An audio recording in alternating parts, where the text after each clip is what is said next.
Bom dia a todos. Hoje vamos falar sobre o tema Tribunal de Cristo. Continuação do nosso estudo do Mapa Plano Divino, que nós já estamos aqui fazendo, há um tempo, há mais de um ano, E hoje é um dia feliz também, porque eu completo 6 anos junto com a Raíssa, Desde que o dia que nós começamos a namorar, 6 anos já.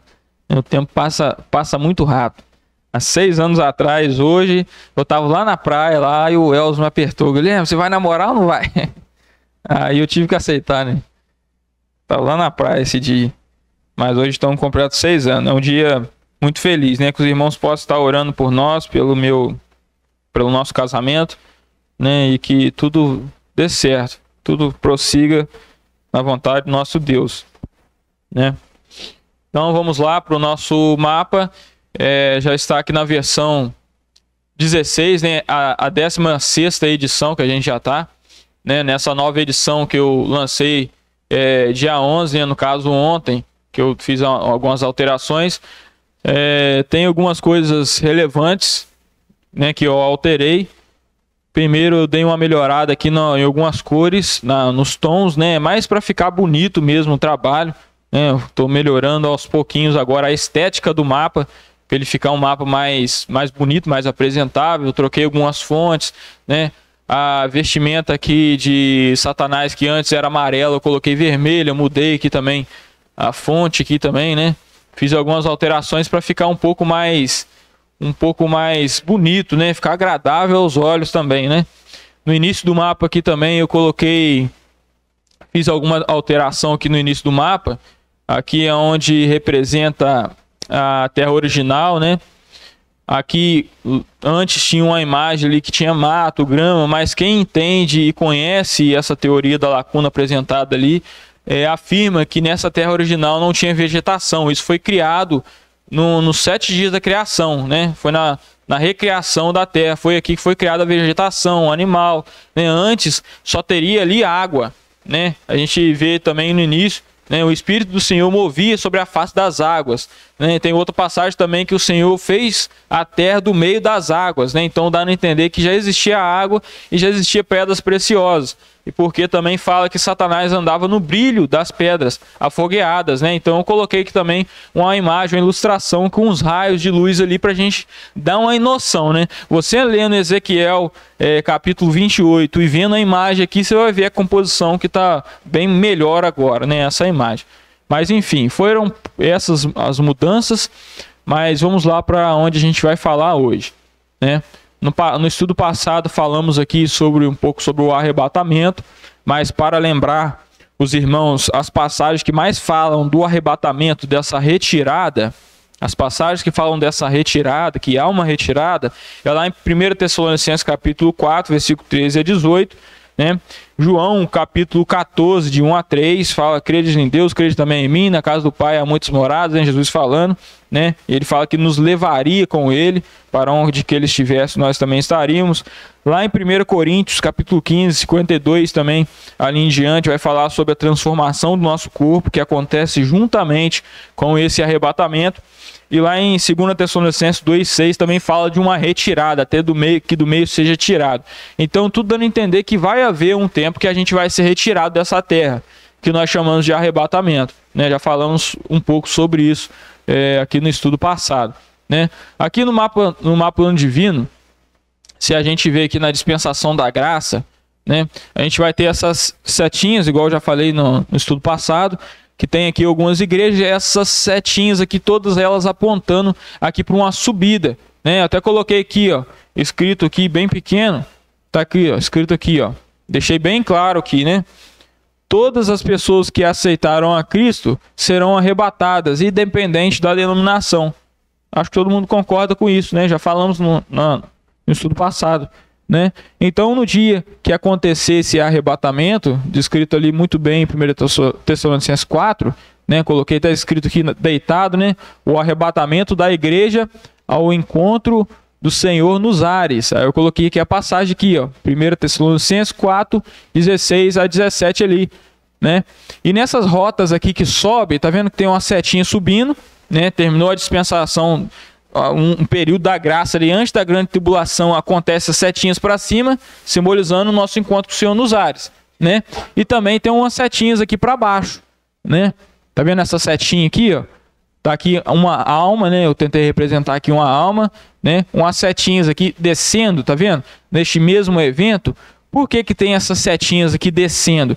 Para falar da ressurreição dos mortos, né? Tá escrito aqui, ó: volta da alma dos justos a seus corpos para a ressurreição, né? Tá descrito ali em 1 Coríntios, igual eu já falei. 1 Tessalonicenses 4,14 também, né? Então você vê que cadê a setinha que desce? Tá vendo essa setinha que desce aqui? Se todo mundo tá conseguindo enxergar, o que representa essa setinha que desce? Isso aí, né? Vem o Senhor com seus santos, né?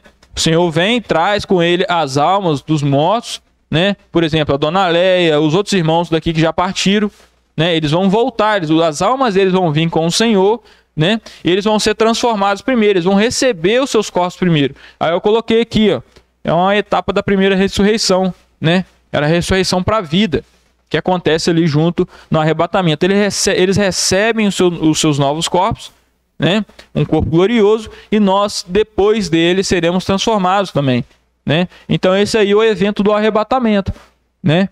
Então tá aqui, ó, tem a seta descendo, ela passa aqui embaixo a seta, tá vendo? E sobe de novo, ó, ressurreição dos justos para o encontro com o Senhor nos ares, né? 1 Tessalonicenses 4,14. E agora, lá em cima, né, nós já fomos arrebatados e fomos levados para onde? Para o céu, certo? Desceu, fomos arrebatados, fomos com o Senhor nos ares, fomos para o céu. Chegou ali no céu. Aí qual que é o próximo evento escatológico após isso? A gente entende ser o tribunal de Cristo, que é o tema de hoje. Então vocês veem o arrebatamento, tá todo mundo aqui. Vamos supor que o arrebatamento acontece agora. Todo mundo subiu. Ou pelo menos os crentes que aqui estão, né? Subiu. Aí lá em cima a gente vai primeiro passar pelo tribunal de Cristo, para depois adentrar para as bodas do Cordeiro, né? Vocês verem aqui, ó, a setinha que sai nessa rota aqui, tá vendo? Ó, sai aqui para cima, né? Aí aqui, ó, tem o tribunal de Cristo, né? Tá aqui, ó, a seta aos santos, ao juízo acerca das obras. Vamos passar aqui no tribunal de Cristo e depois vai ter aqui as bodas do Cordeiro, né? Coloquei uma imagem ali com bastante gente ali, como se fosse uma comunhão eterna, as bodas, festas, né? Ali só tem uma imagem de homens ali também, né? Onde eu gerei as imagens, não colocou nenhuma mulher no meio, não sei porquê, né? Mas é para representar, né? Vocês entendem então que ali a boda do Cordeiro pode ser como se fosse uma festa mesmo, né? Um evento onde a noiva, que é a igreja, vai culminar o seu casamento com Cristo nos ares. Enquanto isso estiver acontecendo no céu, o que vai estar acontecendo aqui na terra? A grande tribulação, né? Então esses eventos, eles são paralelos um ao outro, né? Você pode ver que lá em cima, onde a gente deixou lá o tribunal de Cristo e as bodas do Cordeiro, aqui embaixo já tem representado aqui a grande tribulação, certo? Tem a grande tribulação representada aqui, onde vai ficar pessoas aqui ainda na grande tribulação, as pessoas que não subiram no arrebatamento, né? Então, Guilherme, o que é esse tribunal de Cristo? Esse é o nosso tema de hoje e depois eu vou explicar algumas coisinhas aqui também nessas imagens que eu coloquei ali, certo? Mas o tribunal, por que ele é necessário? Pensa nessa lógica aqui que eu vou aplicar a vocês. Olha essa lógica. Todos nós, os crentes verdadeiros, por mais que todos trabalhamos para o Senhor, nem todos se empenham de igual modo. Uns buscam mais a Deus, outros menos. Uns se esforçam mais para Deus, outros menos. Uns trabalham mais para Deus, outros são mais relaxados. Todos concordam com isso, né? Uns fazem mais do que os outros. Aonde que a gente vê isso ilustrado? Lá na parábola do semeador, né? A semente que germina, uma produz a 30, outra produz 50 vezes mais, ou 60, e a outra produz a 100. Então é gradual. Tem pessoas que trabalham mais, outras menos. Às vezes o Hérito se esforça tanto para agradar o Senhor e eu não. Às vezes o Sojaro se esforça tanto para agradar o Senhor e eu esforço menos. Então cada um aqui, às vezes um vai trabalhar mais do que os outros. E se o Senhor é justo, todos nós, com essa diferença de trabalhos, vamos receber a mesma coisa para a eternidade? É claro que não. Se o Senhor é justo, então tem que ter alguma diferença aí. Todos nós vamos receber a salvação, porque está garantido. Aquele que crê, né, ele é inserido no corpo de Cristo e ele é salvo. A salvação todos nós vamos receber. Proporcional. Né? Tá vendo a lógica que eu estou aplicando? Por que é necessário de uma recompensa futura para nós ainda, para a eternidade? Porque fica essa diferença. Porque se não houvesse nenhuma recompensa e todos nós recebêssemos a mesma coisa quando partíssemos daqui, quando a gente morresse ou seria arrebatado, se tudo fosse igual para todo mundo, então às vezes tiraria um pouco da vontade de fazer algo enquanto em vida, né? Pensando lá no nosso futuro, certo? Então tem necessidade, todos que é crente, todos têm a salvação garantida, certo? Mas tem que ter algo a mais na eternidade, que seriam os galardões, recompensas, glórias dadas a certas pessoas por determinados trabalhos, certo? Então, é essa a necessidade do tribunal de Cristo. O tribunal de Cristo ele serve com essa finalidade, né? Tá escrito ali, ó, santos ao juízo acerca das suas obras. Então, todos nós que estamos aqui, todos crentes, por mais que salvos, tem um dia que a gente vai precisar prestar contas ao Senhor do que a gente fez aqui na terra. E qual é esse dia de prestação de contas? Tribunal de Cristo. É o dia da prestação de contas.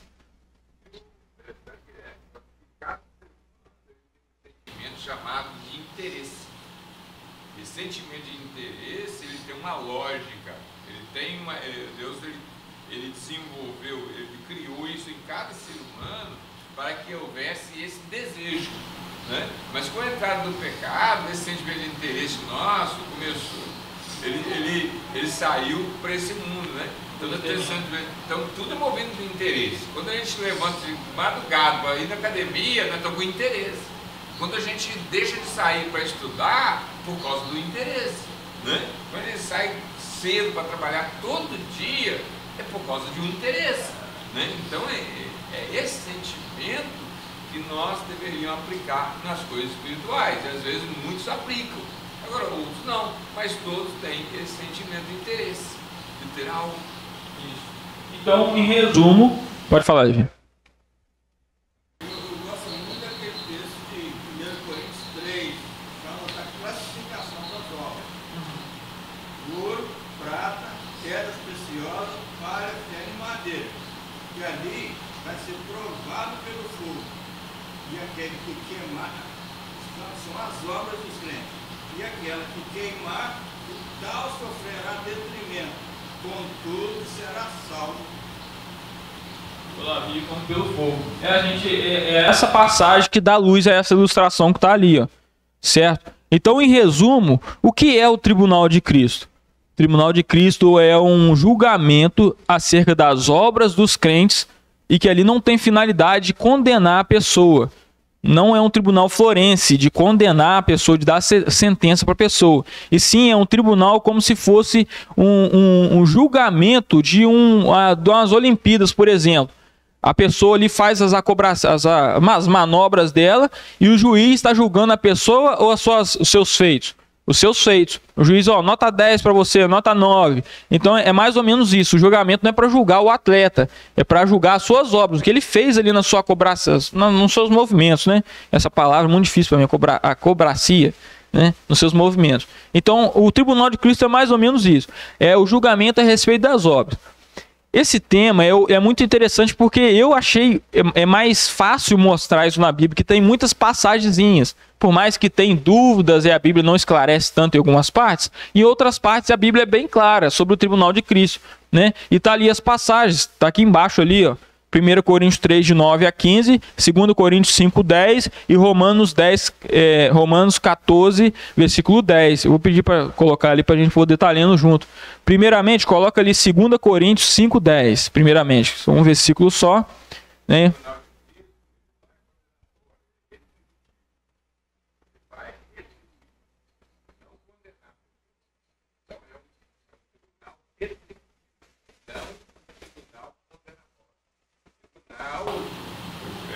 Civil, né? Ele é Florense, né? Ele tem a intenção de condenar, condenativo, né? Ali não, porque no tribunal alguém vai ser condenado, né? Ali não, ali é um tribunal retributivo. Retributivo, Vai ser está retribuindo, dando as medalhas de ouro, ó, essa medalha de ouro para você, medalha de prata para você, mais ou menos isso. Pra gente, é uma lógica aplicada para a gente entender com as coisas que nós conhecemos, coisas eternas, né? É uma lógica aplicada, mas é claro que não vai ser isso, né? Não vai o cara chega com a medalha, aqui uma medalha para você, Adriano, uma medalha para você de ouro, Adriano, uma medalha de prata para você, já. Não é literalmente, é apenas uma ilustração para a gente conseguir compreender mais ou menos o que é o tribunal de Cristo. Os pormenores não sabemos, mas sabemos que vai ter esse dia. Olha ali o que está falando, ó. Porque todos devemos comparecer ante o tribunal de Cristo. Todos. No contexto ali, esse todos é nós, é os crentes, no contexto ali, certo? Paulo ali, ele está falando de corpo, que nós anseiamos obter um corpo, se vertimos de uma casa melhor do que essa que nós estamos habitando, falando do corpo glorioso. Então ali, tudo ali, o contexto, ele está falando sobre crente. Então falando ali, ó, porque todos quem? Todos os crentes, né? Devemos comparecer ante o tribunal de Cristo, para que cada um receba segundo o que tiver feito por meio do corpo, ou bem ou mal. Então, a primeira passagem parece muito fácil, né? Ele fala que um dia nós devemos comparecer ante esse tribunal, né? Para que cada um receba segundo o que tiver feito pelo corpo. Você tem um corpo, você faz coisas aonde? Aqui na terra. E o que você fez ou deixou de fazer, você vai prestar conta disso ao Senhor. Né? A gente já começa a entender assim. Agora o próximo.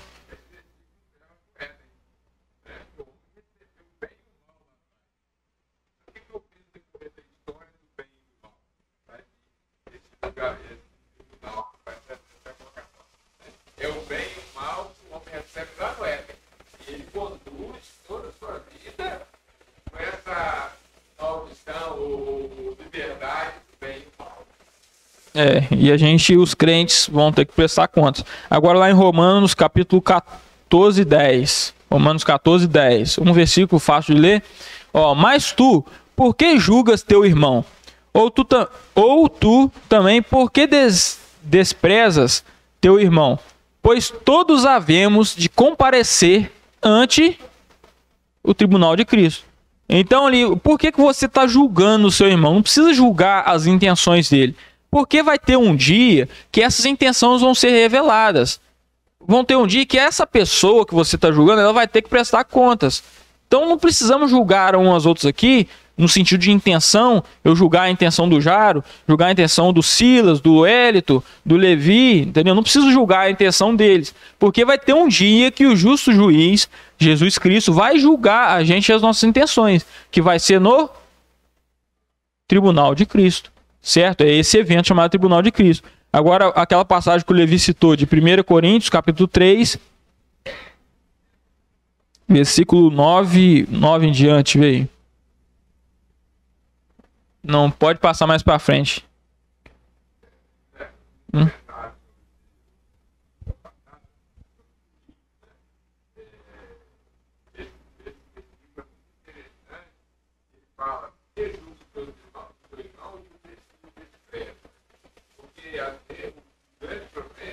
É o resultado desse julgamento. O resultado do julgamento da forma com as pessoas não é um resultado para que socorramos a pessoa. Esse resultado é julgar, você desprezar a pessoa, entendeu? Mas quando você julga o irmão e com essa sentença de julgamento você vai socorrê-lo, é diferente, entendeu? Agora ali, julgar e desprezar. O cara dá o resultado, o veredito, ele despreza o irmão, né? A questão não é julgar o irmão, é desprezá-lo, né? Então quando a gente julga o irmão e a gente socorre ele na sua necessidade, está funcionando o que o versículo está querendo apontar. Pode colocar no mapa de novo, mas é isso mesmo, né? A gente não deve julgar as intenções e desprezar os outros. Né? Olha aqui no mapa plano divino aqui, eu vou ler a passagem e vocês vão estar olhando para cá e tentando entender essa imagem aqui, por que dela. Vocês vão entender aqui principalmente essas imagens ali do material ali de pedra preciosa e o material que está queimando. Eu vou ler a passagem de 1 Coríntios e vocês olhem ali para o mapa e assimilam uma coisa na outra. Olha só, fala assim, ó, porque ninguém pode pôr outro fundamento além do que já está posto, qual é Cristo. Qual que é o fundamento? Cristo. Tá vendo ali que eu representei, escrevi assim, Cristo. Estão vendo ali, né? E se alguém sobre este fundamento, formar um edifício de ouro, prata, pedra preciosa, madeiro, feno ou palha, tá vendo que são 6 materiais, né? Ouro, prata, pedras preciosas, madeira, feno e palha, né? Fundamento é Cristo, e o que a pessoa edificar foi esses materiais, né?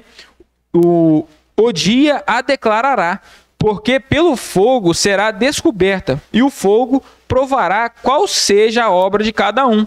Se a obra, né, se a obra que alguém edificou nessa parte permanecer, este receberá galardão. Se a obra de alguém se queimar, sofrerá detrimento, mas o tal será salvo, todavia, como que pelo fogo. Mais uma passagem aqui confirmando: ninguém vai sair do tribunal de Cristo e vai ser lançado no inferno.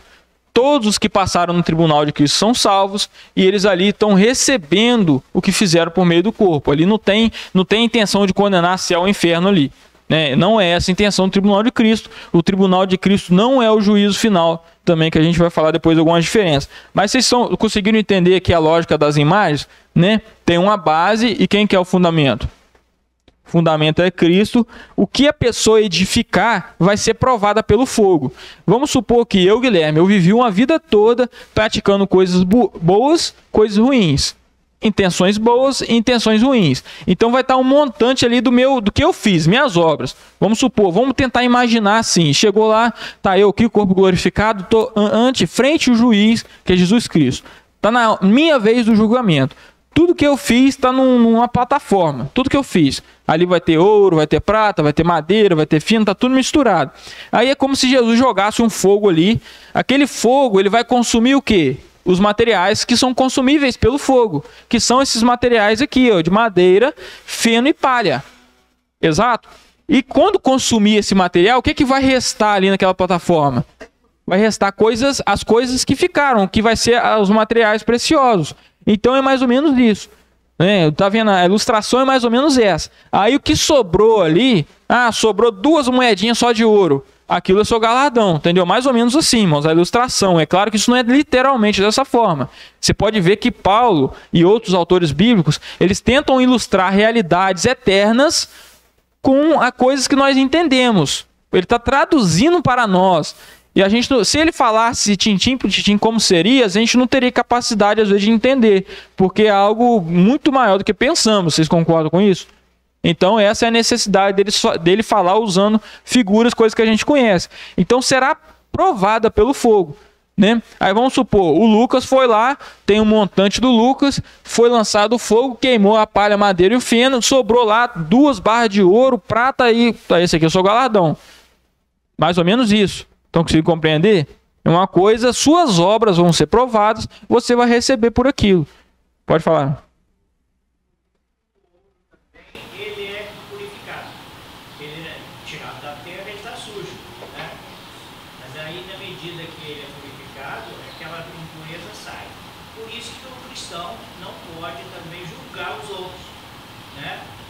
Porque ele também se provém dele a sujidade, né? Ele é carne, então ele é sujo, né? Quando ele não tem um defeito, mas ele tem o outro, né? Que acaba julgando o outro porque aquele irmão está com defeito. Por que julga seu irmão? Então é a purificação aí do caso, né, do cristão, do pregador, do ensinador, né? Isso, o fogo sempre fala de purificação, né? Por isso que ele dá essa ilustração aí, fala de purificação. Pra você purificar uma prata, você derrete, como o material, como as impurezas são mais leves, a impureza sobe, aí você vai ver um cara catando aquelas impurezas por cima para deixar só a prata. Então é uma purificação, é isso que ele está falando ali, entendeu? Quando a gente ia para campos antigamente, que esse canavial lotado de cana, para não dar muito volume nos caminhões, para cortar, eles botavam fogo. Aí a palha queimava tudo, então ficava só as canas limpas para cortar. Então o fogo ele tem essa é mais ou menos isso aí. É uma ilustração boa, a né? palha queimava e ficava só a cana sólida, nem aquelas caninhas secas que estava seca misturada, queimava também, então ficava só. Então você vê que vai ter materiais que são queimados pelo fogo. O que representa esses materiais de madeira ou feno ou palha? São obras que a gente fez com mais intenção. Ah, eu fui lá, preguei para um monte de gente lá. Mas qual que era a minha intenção? Minha intenção era aparecer. Então foi o material que vai ser queimado. É as intenções que vão ser julgadas. O Senhor trará à luz para a glória dele. Por exemplo, eu vou... Isso. Por exemplo, eu vou visitar tal igreja lá. Mas qual a intenção? Eu vou visitar porque eu quero mostrar para os irmãos eu ali, quero me aparecer. Intenção errada, vai ser reputado como madeira ou feno ou palha. Eu vou fazer esse tal serviço para glorificar o nome do Senhor, não é para me aparecer. Então vai ser reputado como pedras preciosas. Então é mais ou menos isso. São materiais diferentes com finalidades diferentes. Então, tudo que você faz hoje aqui, dependendo da sua intenção, você ou recebe galardão ou não. Vamos supor, mais ou menos, se tivesse essa possibilidade. Se chegou lá antes desse tribunal e chega lá, queimou e não sobrou nada. Só tinha palha, só tinha material queimável. Aí você fala, mas Senhor, eu fiz tanta coisa, eu vivi 30 anos servindo ao Senhor, cantando em coral. Eu pregava tanto na igreja, ensinava. Por que não sobrou nada para mim? Falou assim, não, porque você fez isso tudo para se aparecer. Não fez nada pensando em mim. Era tudo para engrandecer o seu próprio nome. Então foi reputado como material que queima. É mais ou menos a lógica. Simples, fácil de entender. Certo? E agora a gente vai ver aqui citações de... Sim. Mas tem que dar muita atenção nesse sentido, porque a base ela é a mesma. A base é a mesma e o material que ele nos dá para trabalhar é o mesmo. Então todo crente em Jesus ele está inserido na mesma base e ele tem os mesmos recursos, que é o Espírito Santo de Deus, né? Então só falta a disposição de cada um construir edifício de ouro e prata, né? Porque a base é a mesma, os materiais é o mesmo, o recurso é o mesmo. Então depende da nossa iniciativa. Por causa disso que vai sofrer detrimento. Por que vai sofrer detrimento? Porque você vai olhar para trás e vai perceber, puxa vida, eu tinha a mesma base, eu tinha o mesmo recurso e eu não construí nada. Então o detrimento ele vai estar aí. Ele vai estar nessa colocação. Tá um dia da semana, um dia eu vou lá e vou descansar. Não, vou descansar, eu estou cansado do serviço, vou descansar. Enquanto Israel está na rua distribuindo folhetos por amor às almas. Então o Israel está ganhando galardão e eu não. É mais ou menos essa lógica. Porque ele está fazendo e eu não estou fazendo. Então vai ter essa diferença de brilho. O sol tem um brilho, as estrelas têm outros. Vai ter diferença de brilhos também. Para nós, os crentes. Né? Pode falar, Arina.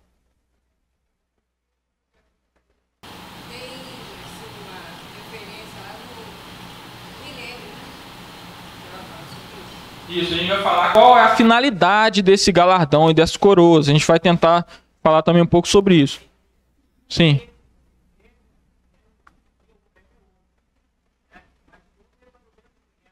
Para o Senhor. Tem que ser para o Senhor. A gente vai falar um pouco disso também. Isso, diferente, né? Um dom diferente. Olha aqui, ó. Agora aqui está falando de coroas. Quando a gente lê a Bíblia, a gente encontra 4 coroas descritas. 4 coroas. A imagem anterior que estava no plano divino ali era de coroas mesmo, de ouro. Mas nessa versão eu alterei as imagens, coloquei coroas de louros, aquelas coroas que vocês já viram em filme de romano, que tinha aquelas Olimpíadas e botava aquela coroinha assim de folhas. Por quê? Quando a Bíblia cita coroa, ela é Stéphanos, o termo em grego. Esse termo é usado para essa coroa. É uma coroa que é para dar glória à pessoa. A pessoa fez a Olimpíada, ganhou em primeiro lugar, ela ganha aquela coroa de glória, aquela coroazinha. Não é coroa como se fosse rei. A Bíblia descreve assim. né? Quando a gente lê coroa, então, o que a gente deve pensar e vir à nossa mente não é aquela coroa como se fosse um rei. O único que vai ter coroa de rei é o Senhor Jesus. Nós vamos ter coroas desse tipo de glória. Então, quando a Bíblia fala de coroas, ela está fazendo alusão a essas coroas de folhas. Aí eu coloquei cores diferentes ali só para dar uma mudada, né? Mas o seguinte, a Bíblia cita então quantas coroas? 4 coroas. Alguns falam que é 5. Mas que cita diretamente é 4. Tá? É porque tem uma passagem em 2 Tessalonicenses, a gente vai citar e falar por que essa outra coroa eu não incluí ela ali, que seria a coroa de alegria ou de júbilo, né? Mas enfim. São 4 coroas. Vamos lá. Guilherme, o que são essas coroas? Para que vão servir? São coroas literais? A gente vai chegar lá e vai colocar uma coroa? Vamos ficar andando com essas coroas no céu? Para que vai ser? A gente não tem tanta resposta, mas vamos tentar entender primeiro. Tá?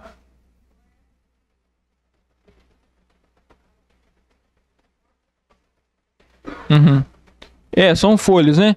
Mas enfim, coroa da vida. Onde que está escrito, Guilherme? Está lá, Apocalipse 2:10. A quem que vai ser dada? Ao servo fiel. Eu vou ler aqui, não precisa colocar ali. Eu vou ler as 2 passagens.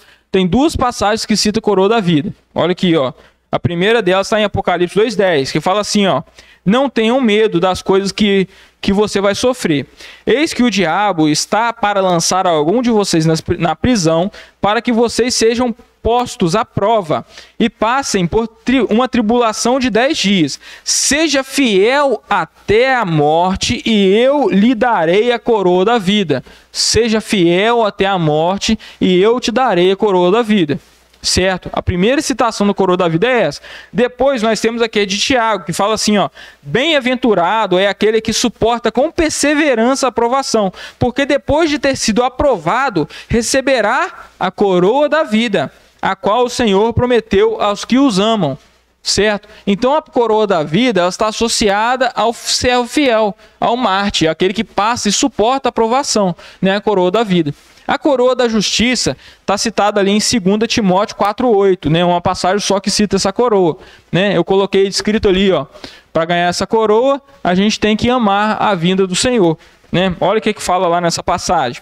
Fala assim, ó: desde agora me está guardada a coroa da justiça, que o Senhor, reto juiz, me dará naquele dia. Naquele dia, fazendo referência ao tribunal de Cristo, né? Tá vendo? O Senhor vai me dar a coroa da justiça naquele dia. E não somente a mim, mas também a todos que amam a sua vinda. Certo? Então você que ama a vinda do Senhor, está aguardando ansiosamente a vinda do Senhor, tem essa coroa de justiça prometida. Certo? A próxima coroa é a coroa de glória, que está associada mais também para aquelas pessoas que ministram ou mais a liderança, né? Olha o que fala lá em 1 Coríntios, 2 Pedro 5:4, onde cita lá a coroa de glória, que eu coloquei ali, que é dada ao servo fiel. Fala assim, ó: e quando o sumo pastor se manifestar, vocês receberão a coroa da glória, que nunca perde o seu brilho.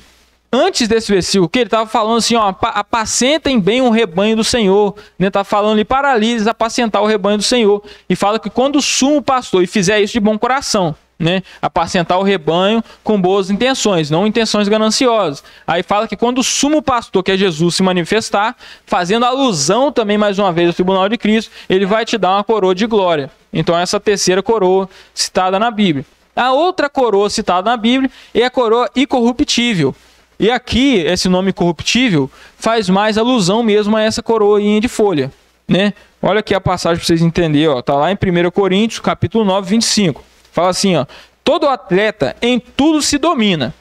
Aqueles para alcançar uma coroa corruptível. Paulo está assemelhando a vida nossa, a vida de atletas, certo? Aqueles, eles correm, se esforçam, correm aquela maratona para ganhar uma coroa corruptível. Aí ele fala assim: nós, porém, uma coroa incorruptível, certo? Aí você entende mais, a coroa que eles têm lá de folha, passou 10 dias ali, aquela coroa já se corrompeu, já acabou. A nossa não, a nossa dura para sempre, né? O que a gente faz, nosso esforço dura para sempre, né? Aí eu coloquei ali que essa coroa é dada ao vencedor. Agora, se essas coroas, elas são coroas mesmo, que a gente vai andar lá cheio de coroa no braço, na cabeça, a gente não sabe ao certo. Não sabe se todas elas, está falando que todos nós vamos receber, porque às vezes todos os crentes, eles têm fidelidade até a morte. Às vezes todos os crentes, eles amam as vindas do Senhor. Às vezes todos os crentes, ele é um servo fiel, mas é mais difícil essa interpretação, que todas elas é uma coroa só. Então fala de galardão e fala de coroas. A coroa de júbilo, que é a coroa de alegria, se eu não me engano, ela está em 2 Timóteo, né? 2 Tessalonicenses, isso. Pode ler pra gente. Pode ler pra gente. Qual é a nossa esperança? Ou gozo, ou coroa de glória. Porventura não o Senhor vossa diante de nosso Senhor, Jesus Cristo em sua vida? Na verdade, nós somos a nossa glória, gozo. A letra é muito pequenininha. Então, vou ler aqui, ó. Aqui, Paulo, ele está falando assim, ó, eu trabalhei para vocês, naquele dia, no tribunal de Cristo, vocês são a testemunha que eu trabalhei bem por vocês são a minha glória, vocês são a minha felicidade, vocês são a minha coroa. Aí ele fala assim aqui, ó, pois quem é a nossa esperança ou alegria ou a coroa? Ele fazendo uma pergunta, quem é a nossa esperança, alegria ou coroa? Em que nós nos gloriamos na presença de nosso Senhor Jesus Cristo em sua vinda. Então, na vinda do Senhor, mais uma vez, fazendo alusão, o tribunal de Cristo acontece na vinda do Senhor, no arrebatamento, certo? Ele falou, quem que é a coroa deles? São eles mesmos, são os Tessalonicenses. E o Paulo se esforçou em cadeias, em prisões, para levar o evangelho para ele, para ministrar para eles. Então esse trabalho que Paulo fez vai gerar recompensas para Paulo. E quem que é a coroa de Paulo? São eles. Aí alguns falam assim, não, essa aqui é a coroa de júbilo, a coroa de alegria. Mas como não fala diretamente assim, ó, coroa de alegria, coroa de júbilo, eu não classifiquei como sendo a 5ª coroa. Por isso que eu deixei 4 mesmo. No mapa plano divino original também já está 4 coroas ali. Certo? Mas eu estou explicando que tem esse entendimento que são 5, certo?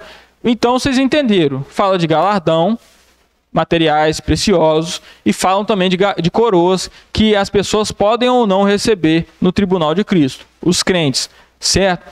E a gente vai para o galardão. O que é o galardão? Pode falar.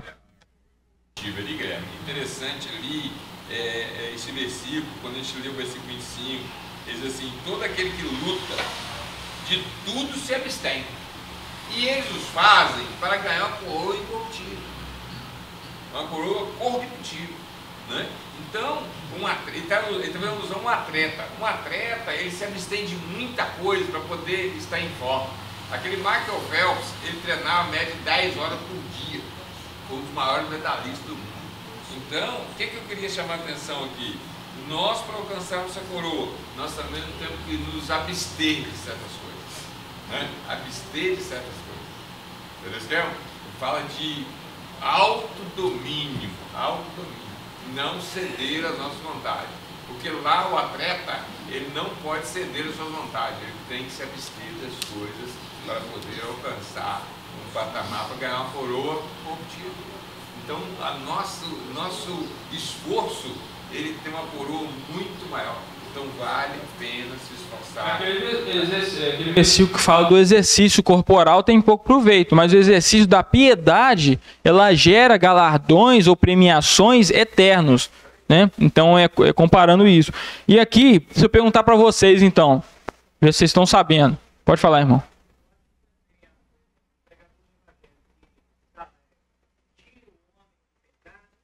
Traz ele para aceitar Jesus Cristo como Salvador. Eu acho que é uma das coroas que o indivíduo que pregou, que prega, né, pode receber na eternidade. Isso, nós não sabemos ao certinho, tintim por tintim, como, que coroa, qual os galardão, para que serve, mas nós sabemos que tudo que fizemos vai receber o galardão devido, isso nós sabemos.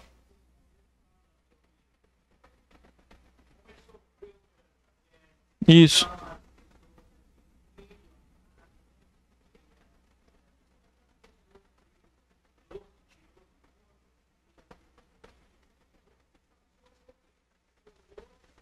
A coroa dele, né? Então eu pergunto para vocês, meus irmãos, vê se vocês estão prestando atenção. Quando que vai acontecer o tribunal de Cristo? Após o arrebatamento. Corretíssimo. Agora eu vou mostrar para vocês os versículos, as passagens que fazem alusão a isso, né? Coloca para a gente Lucas 14:14. Olha aqui as passagens bíblicas. Isso a gente falar, né, da nossa mente assim, não tem tanto valor, mas a gente sempre tem que mostrar uma passagem bíblica, né, ou várias, para comprovar isso. E tem muitas, tá, irmão? Tem muitas que fazem alusão a isso. Olha assim, ó. Olha o que ele está falando ali, ó. E serás bem-aventurado, porque eles não têm com que te recompensar. Ali está falando sim de uma pessoa rica que vai e chama os pobres para sua casa, para sua festa, né? Aí fala assim, ó. E você vai ser bem-aventurado, porque eles quem? Os pobres ali que você convidou, né? Não tem como que te recompensar, mas recompensado serás na ressurreição do justo. Então, claramente, quando você, vamos usar El Vaga, você é um cara rico, vamos supor, né? Tem muito dinheiro, amém, né? Muito dinheiro. Aí você vai lá, dá uma festança, uma comelança e chama todos os mendigos, pobres, tudo da rua. Tem como eles recompensar você, te pagar por aquilo? Não tem como, né? E aí ele fala assim, ó, não tem como que, não, porque eles não têm como que te recompensar. Então você não vai ser recompensado, você fez uma boa ação, mas não vai ser recompensado aqui. Mas ali fala o quê, ó? Mas recompensado serás na ressurreição do justo. Isso ocorre junto ali com o arrebatamento. Então, tá vendo uma passagem que faz alusão quando será esse tribunal de Cristo? Outra passagem, não preciso colocar não, pode voltar lá no plano divino. Ó. Outras passagens que eu vou ler rapidamente aqui, ó. Apocalipse 22:12.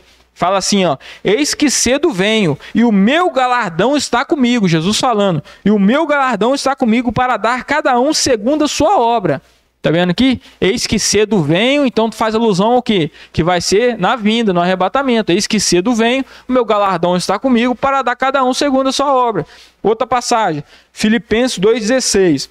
Retendo a palavra da vida, para que no dia de Cristo, olha só, retendo a palavra da vida, para que no dia de Cristo, fazendo alusão a esse dia, a esse arrebatamento, né, possa gloriar-me de não ter corrido e nem trabalhado em vão. Paulo falando que o que ele fez não seria em vão. Ele vai se gloriar quando? No dia de Cristo, no dia do arrebatamento, no tribunal de Cristo, aonde Paulo vai ser retribuído pelo que ele fez, né? Aí vai mostrar lá, vai ser pago os esforços que Paulo fez aqui na terra, né? 1 Tessalonicenses 2:19-20, aquela que a Arinda falou, já citou, a gente já leu, né? Que também fala que vai ser na sua vinda, né? Na vinda dele a gente vai ser recompensado. Então a Bíblia é muito clara para a gente conseguir colocar cronologicamente quando vai ser o tribunal de Cristo. É muito fácil, né? Vai ser após a vinda do Senhor. Tem muitas passagens aí para contribuir com isso, certo? Então assim, ó, como ganhar os galardões? Como ganhar então, Guilherme? Como fazer obras para ser contadas ali como pedras preciosas? Vamos supor que você almeja, você quer juntar tesouros no céu. O que eu tenho que fazer? O que eu tenho que fazer? Boas obras com boas intenções. Certo? Boas obras com boas intenções. Olha aqui a passagem que eu coloquei aqui, ó. Mateus, capítulo 10, coloca aí pra gente. Versículo 41-42. Mateus, capítulo 10, versículo 41-42. Presta atenção, irmão. Tudo que fazemos, o mínimo que seja, se for para o Senhor, seremos recompensados por isso. A prova está aqui nessa passagem. Olha aqui, ó. Quem recebe um profeta, na qualidade de profeta, receberá o galardão de profeta. E quem recebe um justo na qualidade de um justo, receberá galardão na qualidade, né? Galardão de justo. Próximo.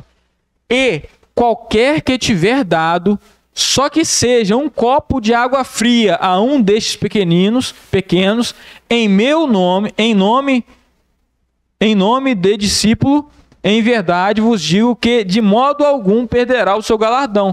Então ele está falando até um copo d'água que você dá para um dos pequeninos do Senhor, para uma pessoa, um copo d'água que você dá com boas intenções, fala assim, rapaz, eu não estou querendo entrar na minha casa, ter o trabalho de pegar um copo d'água, mas está uma pessoa me pedindo no portão que eu vou lá e pego, porque eu quero glorificar o nome do Senhor. Se você fazer isso, você vai receber, você não vai perder o seu galardão por isso. Então qualquer coisa, irmãos, que a gente faz né? Não é só, o Guilherme deve ser um cara que vai receber muitos galardões, ele está sempre falando, está sempre estudando, ele deve estar sempre pregando para os outros, ele vai ser um cara rico lá no céu, mas não é isso, irmão. Até os mínimos detalhes, eu vou limpar aqui, eu sujei a igreja, eu vou limpar aqui porque eu quero glorificar o nome do Senhor, mesmo que ninguém veja, está recebendo galardão. Eu vou dobrar meu joelho e vou orar pelos irmãos enfermos, está recebendo galardão. E às vezes vai ter mais gente que nunca abriu a boca, nunca veio aqui na frente fazer uma oração, nunca apareceu para ninguém. Vai chegar lá em cima todo rico, cheio de carro de ouro,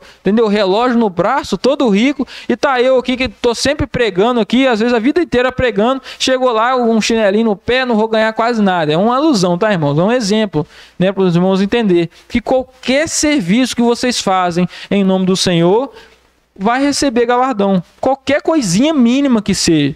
Mas eu não recebi o dom de orar, não recebi o dom de falar. Mas como é que eu vou pregar o evangelho? Não sei nem o que vai sair da minha boca. Mas não é isso. Às vezes você está fazendo tudo o que você faz. Você vai fazer um serviço, você faz com dedicação, atende aquele cliente, pensando no Senhor Jesus. Não, eu vou atender esse cliente bem, vou tratar ele bem, com cuidado, delicadeza, para que ele veja em mim Cristo. E talvez dessa forma eu alcance Cristo. Você recebeu o galardão por isso. Então, sem falar. Isso. Às vezes você não tem o dom de falar, mas às vezes você tem recurso financeiro. Eu não sei falar, não sei pregar, mas eu tenho muito recurso financeiro. Eu vou lá e ajudo os necessitados. O irmão está precisando, eu ajudo ele. E sempre lembrando, com a intenção de fazer para Deus e não com a intenção de aparecer, né? Vamos supor, o Hélio está cheio de dinheiro no bolso. Não, Hélio. Cheio de dinheiro no bolso. Aí você vê o irmão Cici que está precisando de consertar o pneu da bicicleta. Aí você vai lá e de alguma forma ajuda o irmão Cici com o seu dinheiro. E faz isso com a intenção de agradar o Senhor. Não, está aqui meu irmão em Cristo, eu entendo que Cristo morreu por mim e por ele, e vou fazer isso porque eu sei que essa é a minha função é essa. O Senhor não me deu outras coisas, mas me deu uma vida abençoada de riquezas. Vou ajudar o irmão Cici, vou ajudar o irmão Nelson, vou ajudar o irmão Silas, né? Então tudo que fazemos para o Senhor será galardoado, nós vamos receber as recompensas. Quando você está lá limpando, vamos supor, você está lá trocando o seu filho lá, seu bebê recém-nascido, está fazendo para o Senhor, com felicidade, com alegria no coração, para o Senhor, vai receber galardão, porque o que conta é muito a intenção nossa, né? A intenção nossa. Enquanto você está lá, às vezes, na sua casa, cantando o hino, com a intenção, às vezes, de alguém escutar e confessar Cristo como Salvador, e eu estou aqui pregando, falando, e seminário, não sei o que lá, aí tudo que eu estou fazendo é para minha glória própria, com a intenção de me engrandecer. E você está fazendo lá um negócio simples, que qualquer um faz, mas você está recebendo um galardão melhor que o meu, porque você está fazendo para o Senhor, e não para si mesmo. Vocês estão compreendendo, irmãos? Então é assim que se ganha os galardões. E a caminhar em direção ao outro, né? Então essa é a mensagem de Jesus. A mensagem de Jesus é que a nossa santificação, os nossos atos de santidade sejam em prol do outro. Por causa que ele vai fazer qual os 2 maiores mandamentos. Qual os 2 maiores mandamentos? Amar a Deus sobre todas as coisas e o teu próximo como a ti mesmo, né? Então, o nosso caminho da santidade não é, eu sempre falo aqui uma expressão, não é vertical. O nosso caminho de santidade é na vertical, é no outro. Horizontal, né? Isso aí. Aí ele vai falar suportável nos outros, socorrer o santo, né? Ele vai falar dessa coisa, tratar o outro melhor, né? Que o outro seja superior, sempre trate o outro como superior a ti mesmo. Então ele vai falar dessas colocações. Porque a mensagem de Jesus nos exorta a caminhar em direção ao outro. Fala de comunidade, comunhão, juntamento.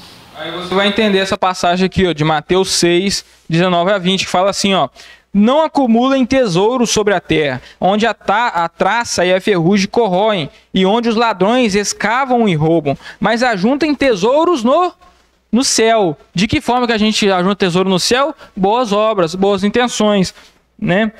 No céu, onde a traça e a ferrugem não corrói, e onde os ladrões não escavam e nem roubam, né? Outra passagem também, Mateus 6, de 1 a 2, fala assim, ó: evitem praticar as suas obras de justiça diante dos outros para serem vistos. Tá vendo a intenção? cara está praticando obra de justiça, mas com a intenção de ser visto. Evitem. Porque, sendo assim, vocês já não terão nenhuma recompensa. Não terão nenhuma recompensa. Tá vendo que eu estou falando da intenção? Né? Junto ao Pai de vocês, que estais nos céus. Quando, pois, vocês derem esmola, não fiquem tocando trombetas nas sinagogas, mas como fazem os hipócritas, né? Não fazer o bem querendo se aparecer. Né? É aqui que Jesus fala ali em Mateus 6, de 1 a 2. Né? Então, vocês estão conseguindo compreender, irmãos? Pode falar, irmão. Sim. Já fez. Então, você pode ser ganancioso, mas na coisa certa. No certo sentido. Não é isso? Não, eu estou fazendo aqui para o Senhor. Eu venho aqui, vou limpar a igreja. Estou fazendo para o Senhor.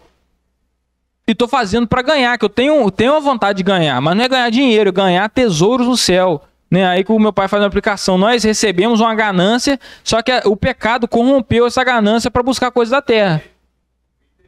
Interesse. Eu estou falando ganância aqui, mas vocês estão entendendo, uma vontade de fazer algo por algum interesse.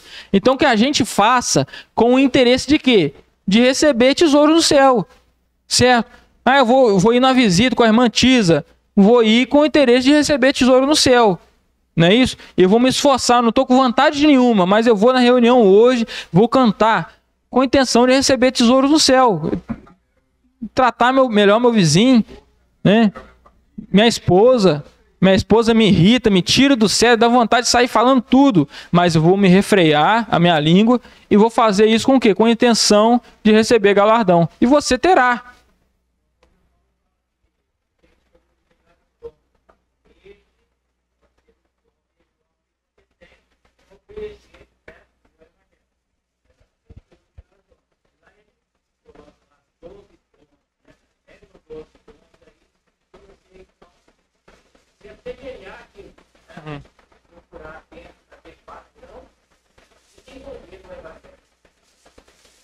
Isso. Aí, irmãos, eu vou dar prosseguimento aqui por causa do tempo, né? Mas aqui, para que vai servir essas coroas ou galardão? A Bíblia não deixa claro. Muitas coisas a Bíblia não deixa claro. Deuteronômio 29 fala que as coisas reveladas pertencem a nós, mas as encobertas pertencem ao Senhor. Então tem coisa que está encoberta. Mas a gente pode ter algum pensamento, a gente pode tentar imaginar para que serviria esses galardões no céu. Né? E eu vou citar algumas passagens aqui para a gente ver isso. Aqui, muitos vocês já ouviram falar que esses galardões vão determinar qual vai ser o seu posto no reino milenial. Porque a gente sabe que vai ter governantes na terra. Aí você pode ser, às vezes, um prefeito de uma cidade, dependendo do que você fez. Às vezes você pode ser um presidente de um estado, dependendo do que você fez aqui, de acordo com o seu galardão. É mais ou menos assim, o Cici passou no tribunal de Cristo, Cici fez muita coisa para o Senhor, recebeu muito galardão. Para que vai servir? Cici, você foi fiel no pouco, te colocarei sobre o muito. Está o Cici lá, presidente de um estado. Vocês estão vendo, irmãos? É uma analogia que eu estou fazendo. E eu vou citar as passagens para tentar... Isso, eu vou falar também disso aí, né? Então, aonde, Guilherme, que dá essa noção que será colocado isso? A gente tem essas noções de algumas parábolas. As parábolas da mina, a parábola do talento, né? Que são parábolas que falam mais ou menos isso. Eu vou pedir aqui que você colocar aqui, ô Patrícia, Lucas 19, apenas o versículo 16 ao 19. Lucas 19, apenas o versículo 16 a 19, para a gente ler, para vocês terem uma noção mais ou menos. Ele falando ali que o Senhor... ele saiu, né? Aqui, ó. Ele saiu, deixou para eles lá as minas para o seu servo. O Senhor Jesus veio deste mundo, ele se ausentou do mundo, deixando para nós dons e talentos, para a gente trabalhar com eles, né? Aí ele fala assim, ó, e veio o primeiro dizendo, Senhor, quando o Senhor vem, olha, mais uma vez, mais uma alusão, quando o Senhor vier, que ele vai prestar conta com a gente, certo? Então ele vai ali, ó, e veio o primeiro dizendo, o primeiro servo, né? Senhor, a tua mina rendeu 10 minas. O Senhor depositou uma quantia na mão dele, ele rendeu ela mais 10, né? Aí, ó, e ele lhe disse, bem está, servo bom, porque no mínimo foste fiel, sobre 10 cidades terá autoridade.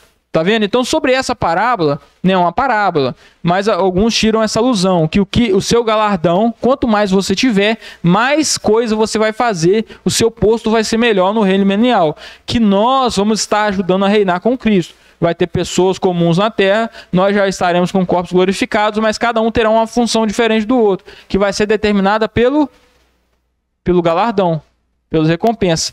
Isso, eu não estou falando isso afirmando com certeza, sendo dogmático, não. É uma possibilidade, talvez seja assim, né? A Bíblia não deixa claro, mas talvez seja, né? Ou pode passar para o outro.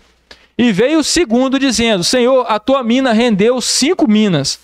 E a este disse também: se tu sobre 5 cidades, né? A gente pode parar por aí, né? Aí vai ter a parábola do talento, que é mais ou menos a mesma coisa, né? Um rendeu mais do que o outro, um será dado mais recompensa do que o outro, né? E tem um aqui também, ó. Da onde vem essa ideia que a gente vai reinar com Cristo? Da onde vem essa passagem? Da onde que a gente tirou isso? Que a gente vai ajudar a reinar? Tem outras passagens aqui, ó. Apocalipse 5, pode colocar aí. Apocalipse 5, de 9 a 10. Fala assim, ó: e cantavam um novo cântico, dizendo: digno és de tomar o livro e de abrir os seus selos, porque foste morto e com o teu sangue compraste para Deus homens de toda tribo, língua, povo e nação. Próximo. E para nosso Deus fizestes reis e sacerdotes, e eles reinarão sobre a terra. Tá vendo aqui? O Senhor com o seu sangue nos comprou, e vão fazer deles reis e sacerdotes. Vocês vão ver que é posições, né? E eles serão reis sobre a terra. Então é daqui que vem essa ideia de que o que a gente faz aqui, o nosso galardão, vai servir para determinar o nosso posto no reino. Como eu disse, não estou afirmando com certeza, vai ser dessa forma, não. Eu estou sendo ponderado, eu estou mostrando aos irmãos algumas ideias que a gente pode ter, né? Extraindo da palavra de Deus. Isso, né? Com ele está até aqui, está anotado aqui também, né? Aqui, ó, tem aqui Apocalipse 26 também. Apocalipse 20, versículo 6. Mais uma passagem aqui, irmãos. Estou apresentando as passagens para vocês, para ficar gravado também. Às vezes aparece alguém querendo estudar sobre o tribunal de Cristo, entra no vídeo e está aqui as citações, as passagens. Não estou tirando nada da minha cabeça, né? Olha o que fala ali, ó. Bem-aventurado e santo aquele que tem parte na primeira ressurreição. Sobre estes não tem poder a segunda morte, mas serão sacerdotes de Deus e de Cristo, e reinarão com ele 1000 anos. Reino milenial, 1000 anos, reinarão com ele. Serão sacerdotes, serão reis. Então vocês estão conseguindo ver que parece que a Bíblia dá uma noção que esse galardão ele vai servir para isso.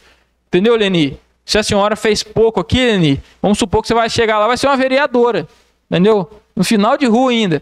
Aí vamos supor que você fez muito aqui, você vai ser uma presidente de algum estado. A gente tá conjecturando, tá, irmão? A gente não tá afirmando, tá? Não pode se sair pregando assim, tá vendo? O que você fazer aqui, você vai ser um presidente lá. Aí vai perguntar, mas como é que vai funcionar esse governo, né? A gente não tá entrando nesse detalhe, é só uma ilustração, né? Só uma ilustração, né? E agora aqui a gente vai aqui para alguns mitos, alguns possíveis mitos que tem sobre os galardões. Qual que são os possíveis mitos? Que nesse tribunal de Cristo vai ter um telão lá que todo mundo vai ver o que você fez.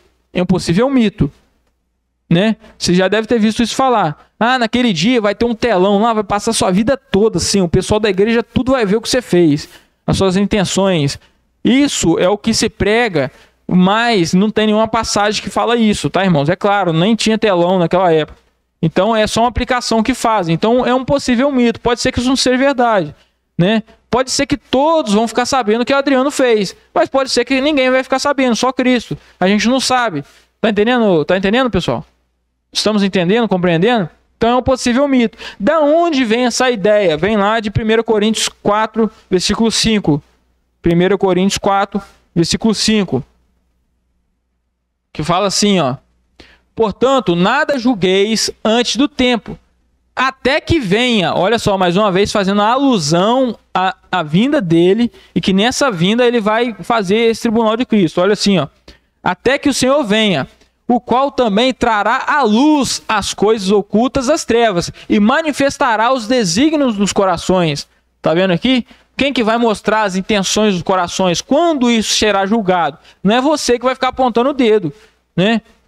Tá vendo? A dona Tisa, ela fica aí fazendo visita, mas ela só tá fazendo isso aí para ganhar glória própria, para ela se aparecer para os outros. Aí você tá julgando, você tá fazendo errado. Tá certo? Aqui é a recomendação que a gente não faça isso, né? Ela fala assim, tá vendo? É igual o Lucas, né? O Lucas leu aqui a revista no celular. Alguém poderia pensar assim, tá vendo o Lucas? O Lucas ele não quer nem saber de Bíblia, ele só fica em negócio de celular, não quer saber de Bíblia. Você julgou. Será que essa é realmente o que está acontecendo? Então não é certo a gente fazer essas acusações, esses julgamentos. E isso é errado. Ah, mas esse cara está fazendo isso aí, isso é fogo de palha. Ele está fazendo isso aí, mas é só para se aparecer e depois ele para com isso. Isso é julgamentos errados. Porque fala aqui para a gente aguardar até que venha vindo do Senhor, que ele vai trazer à luz as coisas ocultas. Então alguém dessa passagem colocou assim, ah, tá vendo? Vai ter um telão lá e vai aparecer tudo que você fez na sua vida. Tudo que você fez vai aparecer para todo mundo ficar sabendo. Então isso aí pode ser um possível mito, talvez isso aí não seja uma realidade sobre o tribunal de Cristo. O outro é sobre as coroas que serão lançadas aos pés do Senhor. Da onde que vem essa ideia? Que essas coroas que vamos receber vão ser para ser lançadas, depositadas aos pés do Senhor. Vem lá de Apocalipse 4, versículo 10 a 11. Que fala lá dos 24 anciões, né? Fala dos 24 anciões, fala assim, ó, e os 24 anciões prostravam-se diante do que estava sentado sobre o trono, adoravam o que vive para todo sempre, lançavam as suas coroas diante do trono. Daqui que vem essa ideia, Israel.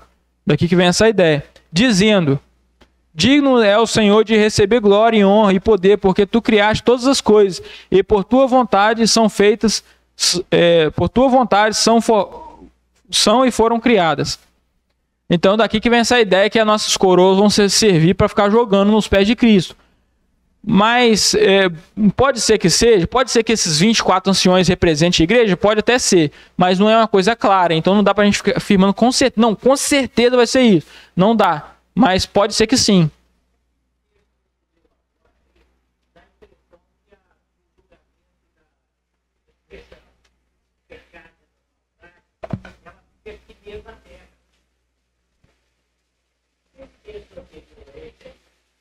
Aham. Não julgar antes da hora, né? É o 1 Coríntios, capítulo 4. Ah, tá. O 10, versículo 10, o anterior. É esse, o versículo 10? Volta aí, ó. Esse aqui, os 24 anciões prostravam-se diante do que estava sentado sobre o trono e adoravam o que vive para todo sempre e lançavam suas coroas dizendo, é esse? É do Coríntios, né? Mas para acelerar, ali está falando para não julgar antes da hora, até que venha o Senhor e vai revelar os desígnios dos corações, né, das intenções. Mas então tudo, a gente pode ter dúvida em tudo. Mas uma coisa a gente tem certeza, a gente vai prestar conta ao Senhor, tem que ter certeza disso. Ah, não sei se vai ser após a morte ou se vai ser na vinda dele, não sei quando, mas tem que ter certeza. Você vai prestar contas ao Senhor do que você faz. A sua preguiça, as coisas que você faz para ser visto, vai prestar contas. Isso a gente tem que ter certeza absoluta, não é certo? A gente tem que ter essa certeza. E tem que ter certeza também que o pouquinho que você faz vai ser recompensado. Essa é a certeza que a gente pode ter, entre muitas dúvidas. Correto?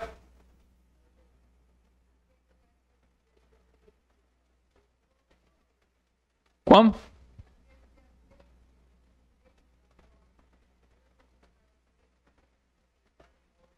Ah, sim. Aí eu não sei. Não sei se o que de bom que ele fez antes de se converter vai ser contado.